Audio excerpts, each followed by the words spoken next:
अगर भूमाफिया और कोई डकैत चुनाव जीत करके जाएगा तो जीतने के बाद वह व्यापारी का तो अपहरण करेगा ही, सम्मानित लोगों की जमीनों पर भी कब्जा करेगा, गरीबों को भी उजाड़ेगा।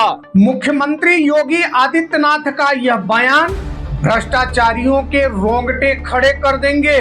मुख्यमंत्री योगी आदित्यनाथ का एक बयान और उत्तर प्रदेश की राजनीति में फिर तेज हो गई हलचल। अगर डकैतों और भूमाफियाओं को चुनकर भेजोगे तो वे योजनाओं पर डकैती डालेंगे। आखिर यह मामला किस पर था और क्या यह आने वाले चुनाव का सबसे बड़ा राजनीतिक संदेश है? नमस्कार साथियों, मैं हूं पवन कुमार मिश्रा और आप देख रहे हैं हमारी खास रिपोर्ट आपके पसंदीदा मंच मन की बातें पर। प्यारे साथियों, उत्तर प्रदेश के मुख्यमंत्री योगी आदित्यनाथ इन दिनों अपने भाषणों में लगातार विपक्ष पर तीखे हमले कर रहे हैं।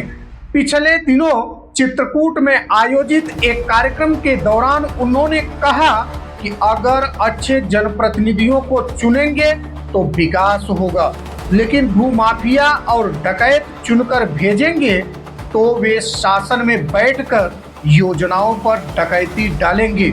जब अच्छे जनप्रतिनिधि चुने जाते हैं, अच्छे लोग चुने जाते हैं, अगर भूमाफिया और कोई डकैत चुनाव जीत करके जाएगा तो जीतने के बाद वह व्यापारी का तो अपहरण करेगा ही, सम्मानित लोगों की जमीनों पर भी कब्जा करेगा, गरीबों को भी उजाड़ेगा और साथ साथ जो शासन की योजना गरीबों के लिए है, किसानों के लिए है, नौजवानों के लिए है, उस पर भी शासन में बैठ करके डकैती डालने का काम करेगा। और यही तो होता था 2017 के पहले। 2017 के पहले उत्तर प्रदेश में यही होता था। जिसको जिम्मेदारी दी गई थी प्रदेश के रखवाली करने की, वही तो प्रदेश को लूटते थे। गरीब को अन्न नहीं मिलता था, गरीब को उज्ज्वला योजना का कनेक्शन नहीं मिलता था, गरीब के लिए आयुष्मान भारत की 5 लाख रुपए की स्वास्थ्य बीमा की सुविधा भी नहीं थी, गरीब के लिए आवास योजना भी नहीं थी। आवास योजना के लिए समाजवादी पार्टी का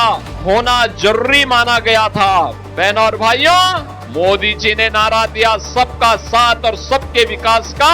आज बिना भेदभाव के योजनाओं का लाभ हर गांव को, हर गरीब को, हर किसान को, हर नौजवान को, हर बेटी को, हर व्यापारी को, हर बहन को उपलब्ध हो रहा है। 2017 से पहले यही होता था।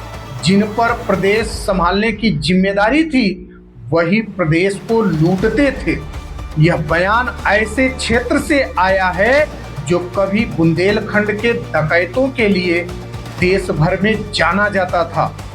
योगी सरकार का दावा है कि 2017 के बाद कानून व्यवस्था में सुधार हुआ, माफियाओं पर कार्रवाई हुई और विकास परियोजनाओं को गति मिली।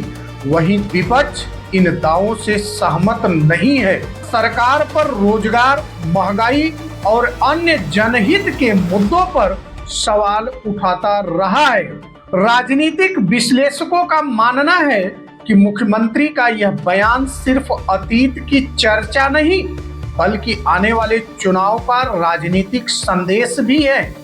हालांकि मुख्यमंत्री ने अपने भाषण में किसी दल या नेता का नाम नहीं लिया, लेकिन 2017 से पहले के शासन का उल्लेख होने के कारण इसे विपक्ष, विशेषकर समाजवादी पार्टी पर राजनीतिक हमला माना जा रहा है। बांदा और चित्रकूट जैसे इलाकों की राजनीति में बीजेपी, समाजवादी पार्टी, कांग्रेस और बहुजन समाजवादी पार्टी लंबे समय से सक्रिय रही हैं। ऐसे में इस तरह के बयान चुनावी बहस को और तेज कर सकते हैं, लेकिन लोकतंत्र में अंतिम फैसला जनता करती है और जनता विकास, कानून व्यवस्था और स्थानीय मुद्दों के आधार पर अपना मत देती है। साथियों, योगी आदित्यनाथ का यह बयान निश्चित रूप से राजनीतिक बहस का विषय बन गया है। एक ओर सरकार इसे सुशासन का संदेश बता रही है तो दूसरी ओर विपक्ष इसे चुनावी बयानबाजी कह रहा है।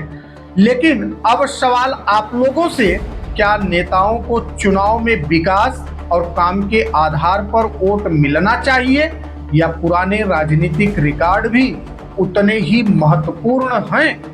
क्या ऐसे तीखे बयान चुनावी माहौल को और गरमाते हैं या जनता को सही संदेश देते हैं?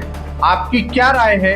अपनी राय कमेंट में जरूर लिखें, क्योंकि लोकतंत्र में सबसे बड़ी ताकत जनता की आवाज है। और अगर आपको हमारा यह वीडियो पसंद आया हो तो वीडियो को लाइक करिए और इस मुद्दे पर एक प्यारा सा कमेंट करिए, और हमारी यह बात अन्य लोगों तक पहुंच सके इसके लिए वीडियो को शेयर करें। मिलते हैं एक अन्य रिपोर्ट में, तब तक के लिए जय हिंद, जय भारत।